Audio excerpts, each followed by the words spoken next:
It's FA Cup final day, and you're here with Daddy and Felix bringing you all the action from the remaining stages of this year's competition. During this marble replica, you'll see each team making its way down the chute onto the pitch, where they'll attempt to score either with themselves or with that white match ball worth double points. First up, Newcastle versus Manchester City, and Newcastle will opt for two at the back, but they're not quite strong enough to hold off Gabriel Jesus, who scores for Man City. Meanwhile, those three up front for Newcastle, not really any threat. We see a replay here of that goal by Gabriel Jesus, just far too strong for this Newcastle defence. Man City win this game 1-0. Next up, Manchester United versus Norwich City. And despite their placing in the table, Norwich City actually one of the favourites to win this competition. But both teams start with a very defensive lineup. Manchester United, as they often do, parking that bus right on the goal line, and Pookie comes for a late attack which slams straight into the bus, and has Cantwell scored right in the dire moments of this game?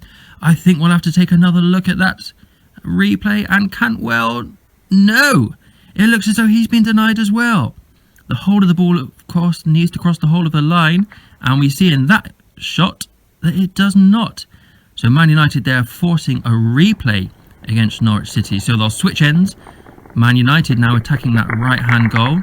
Norwich City here with a really nice straight defensive line, but Paul Pogba has found that gap, the slightest of gaps between what you must say, look here, is a very tight Norwich City defensive line, but Paul Pogba waves his magic wand and manages to find the goal. Leicester City, Chelsea, both flying high in the league, will want to stamp their authority on this cup, and they both start with a very exciting attacking football, and they've both scored. But it looks like Chelsea have got their 2 to Leicester City's 1. Now let's see that opening exchange again. Fierce attacking football from both teams, and I think I can count 6 or 7 different players touching the ball in that early exchange. But ultimately, Chelsea come on top and book their place in the semi-final. Sheffield United Arsenal up next, and Arsenal out very quick. They take a little clip off the match ball, but Sheffield United only just coming onto the pitch. I think that threw the Arsenal players somewhat. Didn't really make the most of that, and what are Sheffield United doing? And well, whatever it is, it's worked. I don't know if that was insanity or genius, but either way, they've got the goal. And I think Arsenal, slow to react, didn't really know what was happening from Sheffield United. It looks like something they've practiced on the training ground perhaps, either that or complete fluke, but either way, Sheffield United are through to the semi-finals, where they will face Chelsea. Our first semi-final here sees Chelsea taking on Sheffield United, who are very quick getting onto the pitch, but Chelsea with a strong attack, and Alonso scores straight away. Can Giroud make it 2? No! But down the other end, Sheffield United have scored with the match ball, clinching that 2-1 victory. And we see here that Chelsea early attack, they score 1, they nearly get a second, but ultimately they really needed that, because as we see here, Sheffield United, cheeky as you like, take that match ball early on, protects it with 3 players. Azpilicueta nearly gets there, but not quite quick enough to prevent Sheffield United winning 2-1. And they will take on the winner of this Manchester derby. We see here Manchester United again taking a very defensive approach. Look at that back 4, the way they line up. You see Sterling on the wing trying to make his way in, but he's tackled by 1, he's tackled by 2, by 3, and even a 4th touch. And De Bruyne coming round will need to take a touch as well, but out of nowhere, Bernardo Silva comes through and he scores! Bernardo Silva, where did he come from? Look at the bottom left here in this replay. Bernardo Silva, nowhere to be seen. But then all of a sudden, he makes his way all the way, the length of the pitch, finds that gap, and finds that goal that sends Manchester City through to the final.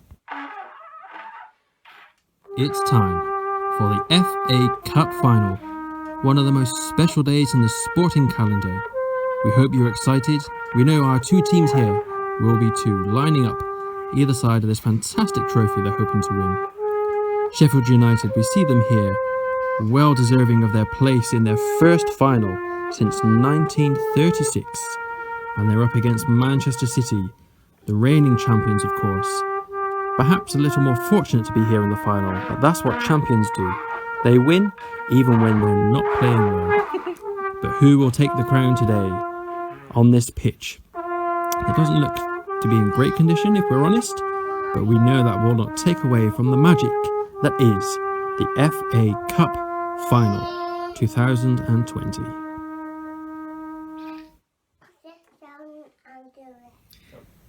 It's Manchester City, Sheffield United in this FA Cup final.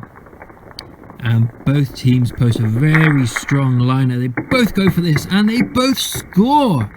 Sheffield United 4, Manchester City 1. And we see this strong attacking move from Manchester City. Get that goal early on. But look at this Sheffield United defence. 2 players tackling those Manchester City forwards, preventing what may have been 3 goals for Man City. But even if it were, that doesn't matter, because up the other end, Sheffield United scoring with that match ball, getting them 2 goals. But also Sharp scoring himself, followed by Lord Lundstrom. Look at this play between the two. Blocking that Man City, that sole Man City defender, and getting 2 goals themselves. And they win this FA Cup final 4-1. Here we see them lifting this trophy. Thoroughly deserved winners. Oh, and the celebrations are getting a bit out of hand. But who can blame them? Congratulations to Sheffield United and all those who chose them. Thank you for playing, and we'll see you again next time.